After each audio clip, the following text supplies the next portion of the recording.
Welcome back to Good Morning Waverly. This flu season has been turning into one of the worst in recent history. The CDC says that the flu has become widespread in 42 states so far this season. This is normally the time of year when the number of cases around the country spikes. Joining us now with some tips to avoid the flu is Megan McMillin of the Noah Health Center. Thanks for joining us. Thanks for having me. Now first, can you kind of tell us how this flu season has compared to those of the past? I think last year was a very mild flu season, and it's definitely hitting the area quite a bit harder this year. So it's out there and people are very sick, yes. Okay. What are some early symptoms of the flu that people should really look out for? Typically, there aren't a lot of early symptoms. It generally hits you kind of hard, kind of fast, and it's usually high fevers, body aches, coughing, and generally just feeling very poorly.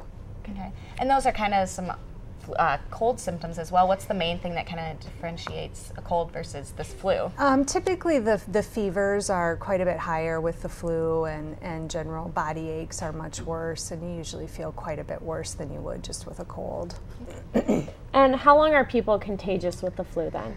Usually for anywhere from 3 to 7 days, depending on kind of what course it takes for them. But once the fever starts to subside, we're not quite as concerned about the contagiousness. Okay. What are some of the common misconceptions about this flu?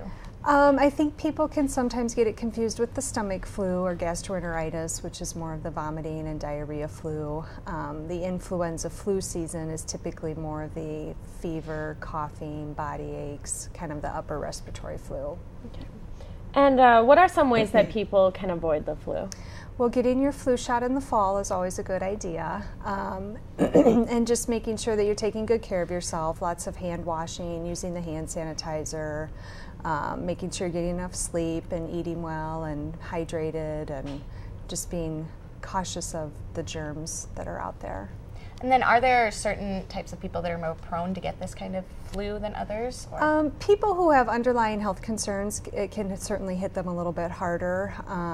And generally, if you're getting tired and run down, I think you can be a little more susceptible or prone to catching things that are out there as well. Okay, now for our parents who are viewers, when should they keep their kids home from school if their kids are starting to feel lousy, and how long should they keep them home from school?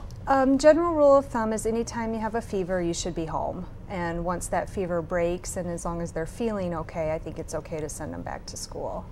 Okay, and then I guess we kind of asked about contagious, how long you're contagious. How contagious is this? How is it most commonly spread? Most commonly spread through coughing and sneezing and touching of each other and door handles and various other things that you can come into contact with. Okay. You mentioned that people could get their flu shots in the fall. Where can they get them now?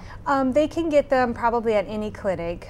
Certainly on campus here we have them at the Noah Clinic and any doctor's office. I think a lot of the pharmacies carry them, Walgreens and Meyer Pharmacy and things like that as well. Okay. And it's not too late to get your flu shot, so we would certainly promote that.